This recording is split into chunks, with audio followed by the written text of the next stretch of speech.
அனைவருக்கும் வணக்கம். இன்னைக்கு நம்ம பார்க்க போற டாபிக் மின்மாற்றி.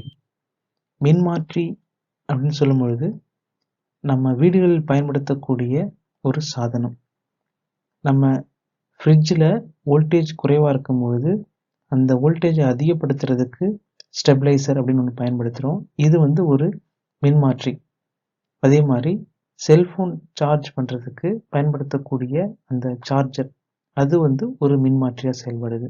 ஸோ இதில் முழுசாக மின்மாற்றியில் சில எக்ஸ்ட்ராவாக சில சர்க்யூட் போட்டிருக்காங்க. அதில் ஒரு குறிப்பிட்ட பகுதி தான் மின்மாற்றி இருக்குது. ஸோ இந்த மின்மாற்றி மின்னோட்டத்தை மாற்றி அமைக்கக்கூடிய ஒரு கருவி.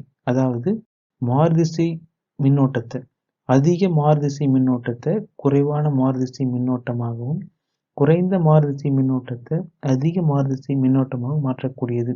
அதே போல் மின்னழுத்தத்தையும் அதிக மாறுதிசை மின்னழுத்தத்தை குறைவாகவும், குறைந்த மாறுதிசை மின்னழுத்தத்தை அதிகமாகவும் மாற்றக்கூடிய கருவி தான் இந்த மின்மாற்றி, டிரான்ஸ்ஃபார்மர். இது 2 வகையான மின்மாற்றி இருக்கு. ஒன்று ஏற்று மின்மாற்றி, இன்னொன்று இறக்கு மின்மாற்றி. இந்த ஏற்று மின்மாற்றி பார்த்தீங்கன்னா, குறைவாக வரக்கூடிய மின்னழுத்த வேறுபாடு கொண்ட மின்னோட்டத்தை அதிக வேறுபாடு கொண்ட மின்னோட்டமாக மாற்றினால் அது ஏற்று மின்மாற்றி அப்படின்னு சொல்றோம். அதே மாதிரி அதிக மின்னழுத்த வேறுபாடு கொண்ட மின்னோட்டத்தை குறைந்த வேறுபாடு கொண்ட மாறுதிசை மின்னோட்டமாக மாற்றக்கூடிய கருவி தான் இந்த இறக்கு மின்மாற்றி. மின்மாற்றியின் அமைப்பு மற்றும் செயல்பாடு. மின்மாற்றியானது முதன்மை சுருள் மற்றும் துணை சுருள் என்ற 2 சுருள்களை கொண்டது. மின்மாற்றியின் உள்ளகம் எஃகு மற்றும் சிலிக்கான் போன்ற சிறந்த காந்தப் பொருளினால் மெல்லிய தகடுகளாக வடிவமைக்கப்பட்டுள்ளது. இந்த உள்ளகத்தின் மீது முதன்மை சுருள் சுற்றப்பட்டுள்ளது மற்றும் துணை சுருள் சுற்றப்பட்டுள்ளது. இந்த முதன்மை சுருள் P எனவும் துணை சுருள் S எனவும் அழைக்கப்படுகிறது. இந்த முதன்மை சுருளுக்கு அளிக்கக்கூடிய திறன் வெளியீட்டில் எடுக்கப்படுகிறது. இந்த சுற்றில் அதிர்வெண் மாறாமல் மின்னழுத்தம் மற்றும் மின்னோட்டம் மாற்றப்பட்டு பெறப்படுகிறது. முதன்மை சுருளுக்கு வழங்கக்கூடிய மின்னழுத்தம் Vp எனவும், முதன்மை சுருளில் உள்ள மின்னோட்டம் Ip எனவும், முதன்மை சுற்றில் உள்ள சுற்றுகளின் எண்ணிக்கை Np எனவும் அழைக்கப்படுகிறது. அதேபோல் துணை சுற்றில் சுற்றுகளின் எண்ணிக்கை Ns எனவும், துணை சுற்றில் பாயும் மின்னோட்டம் Is எனவும், துணை சுருளில் மின்னழுத்த வேறுபாடு Vs எனவும் குறிக்கப்படுகிறது. இந்த மின்மாற்றியின் தத்துவம் இரு கம்பி சுருள்களுக்கு இடையே உள்ள பரிமாற்ற மின்தூண்டல் ஆகும். இந்த கம்பி சுருளானது, முதன்மை சுருளானது ஒரு மாறுதிசை மின்னோட்டத்துடன் இணைக்கப்படும் பொழுது இதில் உருவாகும் மின்னியக்கு விசை ஒரு காந்த பாயத்தை உருவாக்குகிறது. இந்த காந்த பாயமானது துணை சுருளுடன் தொடர்புடைய மின்னியக்கு விசை காந்த பாயத்தை உருவாக்குகிறது. இந்த முதன்மை சுற்றில் உள்ள காந்த பாயம் மாறும் வீதம் துணை சுற்றில் உள்ள காந்த பாயம் மாறும் வீதத்திற்கு சமமாக உள்ளது.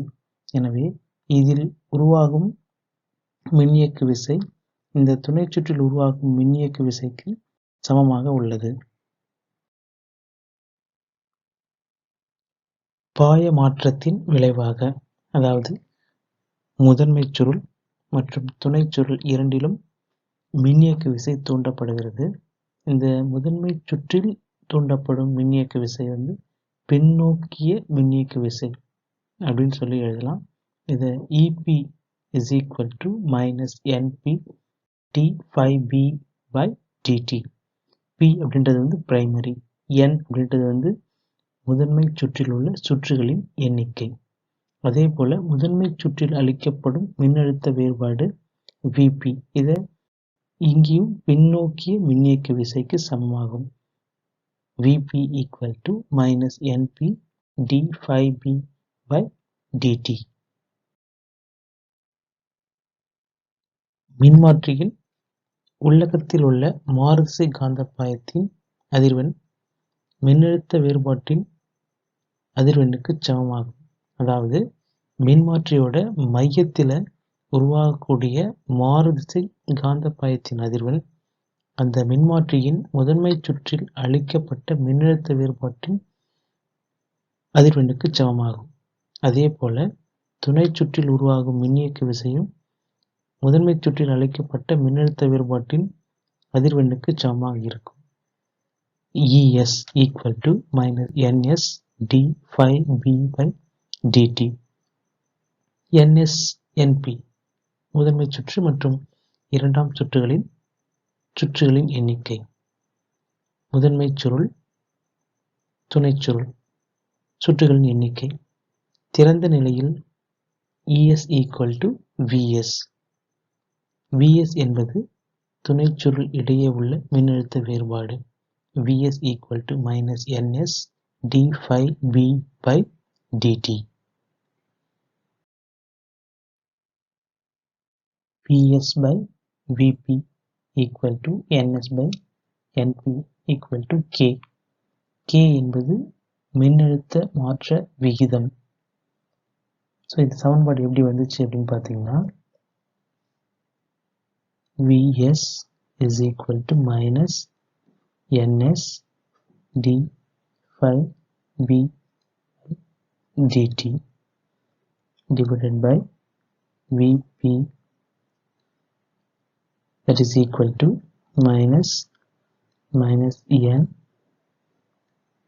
P divided by d phi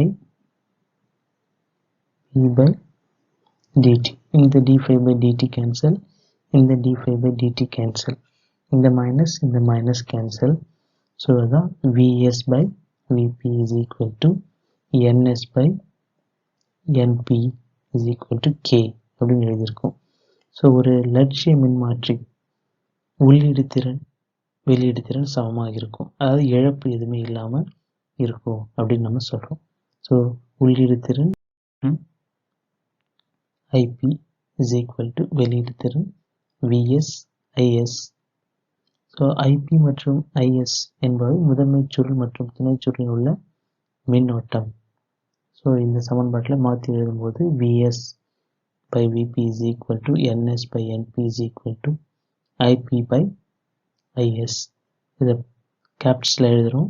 so VS by VP is equal to NS by NP is equal to IP by IS equal to K. மின்னழுத்த மாற்ற விகிதம் அப்படின்னு நம்ம இதை எழுதியிருக்கோம். சிறப்பு நேர்வுகள்.